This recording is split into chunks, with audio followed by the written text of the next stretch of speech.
আজকের সন্ধ্যেটা খুব বেশি গুরুত্বপূর্ণ, কারণ আজকে শিবরাত্রি। তো সকলকে জানাই শিবরাত্রির অনেক অনেক ভালোবাসা, শুভেচ্ছা। কারা কারা শিবরাত্রি করেছো, কিভাবে করেছো কমেন্টে জানিও।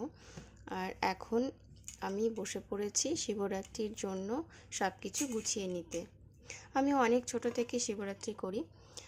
কত ছোট থেকে আমার ঠিক মনে নেই।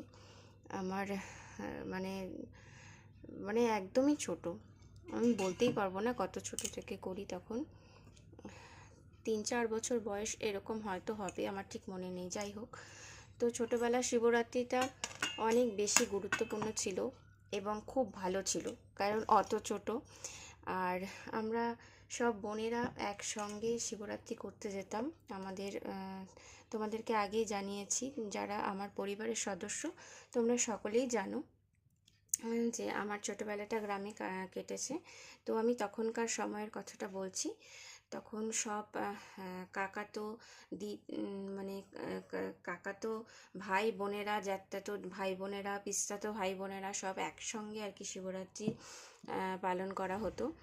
তো আমরা সবাই যেতাম, আমার কাকাতো দাদা, জ্যাঠাতো দাদা, পাড়ার কাকুরা, পাড়ার দাদারা সবাই শিবরাত্রির দিন সকাল থেকে সেই শিব মন্দিরটাকে একদম সুন্দরভাবে, আমাদের গ্রামে একটা শিব মন্দির আছে এবং সেটা আমাদের পাড়াতেই ছিল, এবং সেই শিব মন্দিরটাকে সুন্দরভাবে নানা রঙিন কাগজে আর কি সাজাতো।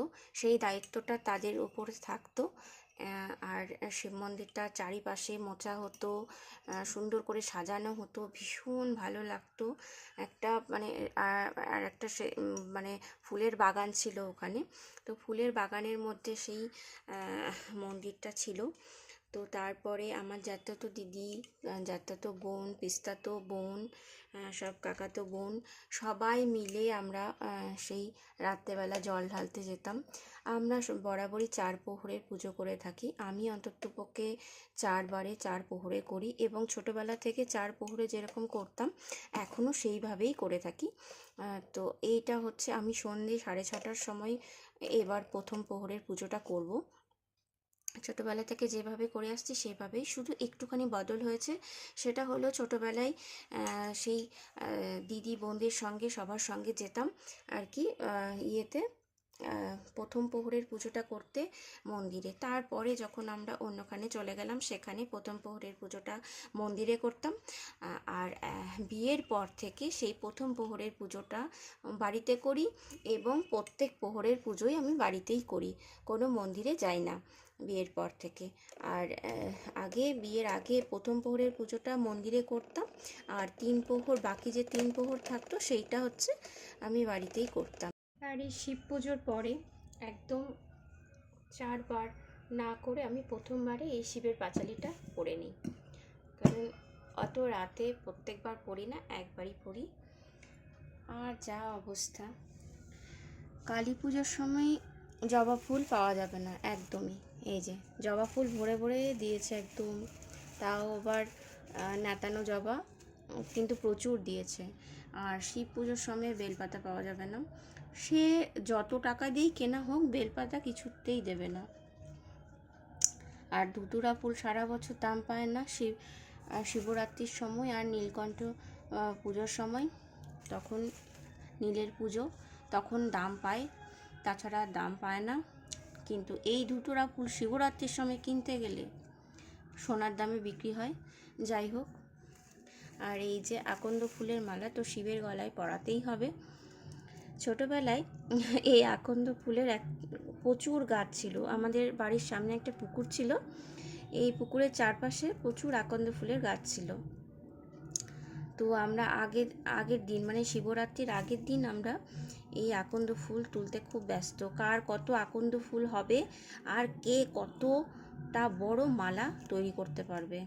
মানে এটা হচ্ছে আমাদের যে কে কত বড় মালা তৈরি করতে পারবে, কারণ যে যত বেশি বড় মালা তৈরি করতে পারবে, তখন ছোটোবেলার বুদ্ধিতে তখন আমরা ভাবতাম যে শিব ঠাকুর মনে হয় তাকে ততটা বেশি ভালোবাসবে। ছোটোবেলায় সত্যি অনেক কিছু না বুঝেই অনেক কিছু আমরা করি, কিন্তু সেগুলো বড় হলে সেগুলোই ভালো লাগার জিনিস হয়ে ওঠে, তাই না? তো এই পুরো মালাটা আমি এইভাবে ছাড়িয়ে নেব। আর এই যে মধু রেখেছি, এই হচ্ছে দই রেখেছি, আর ঘিও আছে আর দই আছে। তো আমি 4 প্রহরে 4 বার 4 রকমের ইয়ে দিয়ে পুজো করব। একবার প্রথমে দেব দুধ দিয়ে, দুধ, তারপরে দই, তারপরে ঘি, তারপরে মধু। তো তোমরা কিভাবে করো জানিও। এইবার আমি 5 রকমের ফল গুলো ধুয়ে নিয়ে আসবো। তোমাদের সঙ্গে কথা বলতে বলতে দেখো আমার মালাটা সবটা আমি ছাড়িয়ে নিয়েছি, একটু সুন্দরভাবে এটা হয়ে গেছে।